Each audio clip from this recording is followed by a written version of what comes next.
Hello. Today's book is nonfiction.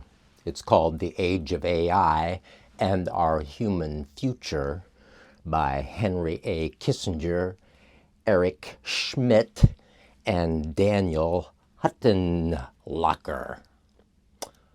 So we have a book about, well, AI, of course.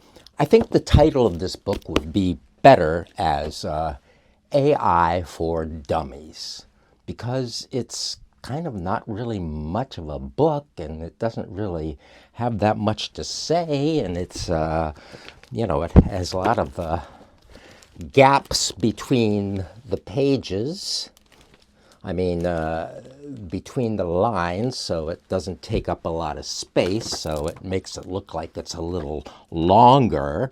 And believe me, it was quite long enough. I had a hard time choking it down, frankly, and you can see what I'm doing with sacrifice I'm making for you as I do these reviews, that I would actually read something like this. So, but it does point out the wonders and the beauty of AI and how it is helping us as we move into the future. They point out like 5 times, I think, that AI helps Netflix and other streaming entities, helps us select what movies we would like by analyzing what we've watched and then giving us suggestions. I didn't know that was going on. They told us that like 5 times in this book. It was amazing. Also that AI is involved in ride shares and so on and so forth. It's just... I had a hard time reading it, actually. It was very, very dry, and although it was only a little over 200 pages long, it was a dismal time. Where we are, okay, it talks about how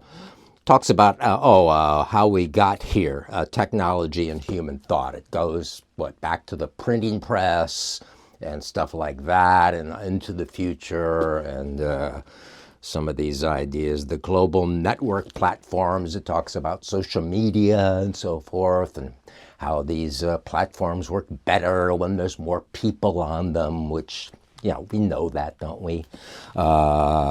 Security and the world order. Well, that's about how they're going to censor everything that we say on these entities like YouTube and Facebook and X, Twitter, whatever, how they're going to use AI to get rid of comments that they don't like and so forth, which is, already occurring. Like vaccine information that is not mainstream, and about the wars that we go on and everything else.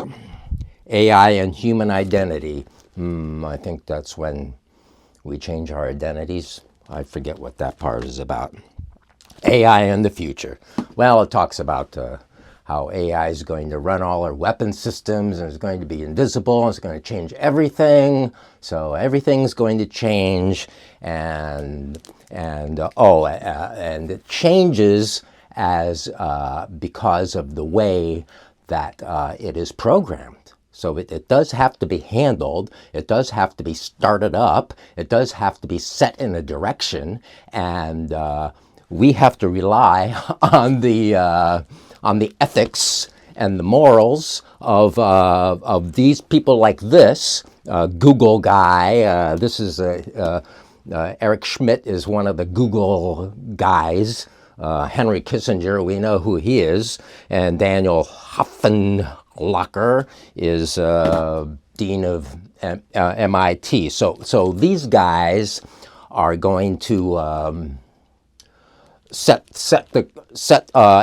build AI, and they're going to make sure that AI converges with our ethics of a society that we live in.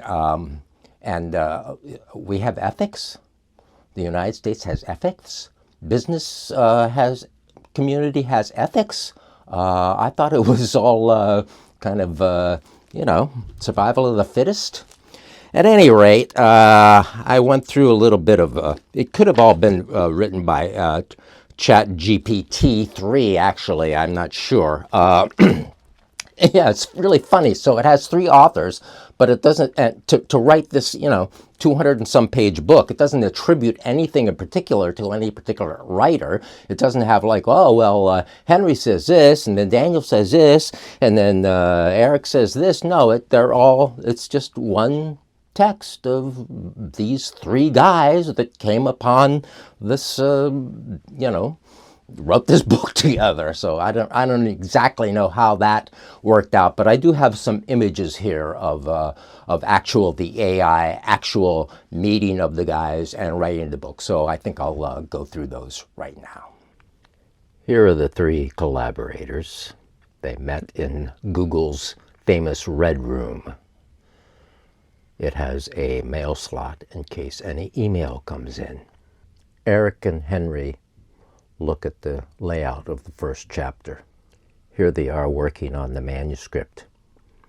That day, Henry only came as a head. Shunning modern technology, they wrote the book in longhand, but with special pens that correct as they go. Supervising the writing was a special CIA agent who lived within the mirror.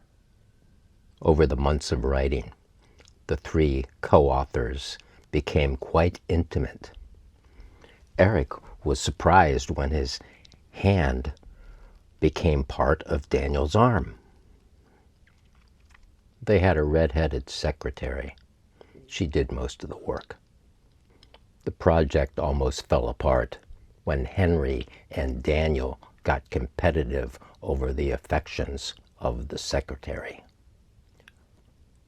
An engineer from Langley saved the project by telling them that the secretary was an AI and they could each have one of their own in the colors and the attitudes that they wished to have.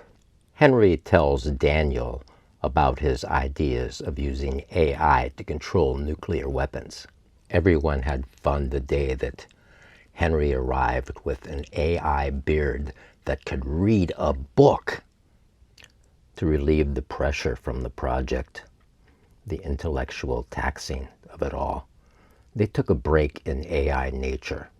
They're sitting in the office here, but they think and feel that they're really out by a campfire. Unfortunately, the secretary was melting during this. Daniel, Henry, and Eric take a walk in the park. Yeah, I didn't really like this book, but, I think it should really be called AI for Dummies. Did I say that already? Well, I said it again. So, yeah, the future of AI. AI, age of AI. I guess maybe the book, to be all fair, let's see when this is published. 2021, so it is a couple of 3 years back, I guess, so, or 2 years back, so maybe everybody knows everything in the book already, even though maybe 2 years ago we didn't. I don't think so, but that's what it says. I hope you like my new pad. I've been kicked out of the East Village since I have no tattoos, and the tattoo police grabbed me and said, "You got to move. You're too old, and you got to move." I said, "Well, my dad had tattoos." They said, "That does not matter. You have to move." So I got this great place with a view uptown, and I love it. Maybe you can come visit. Anyway, like and subscribe, and I hope to offer a better book, a more interesting book, the next time that we meet here.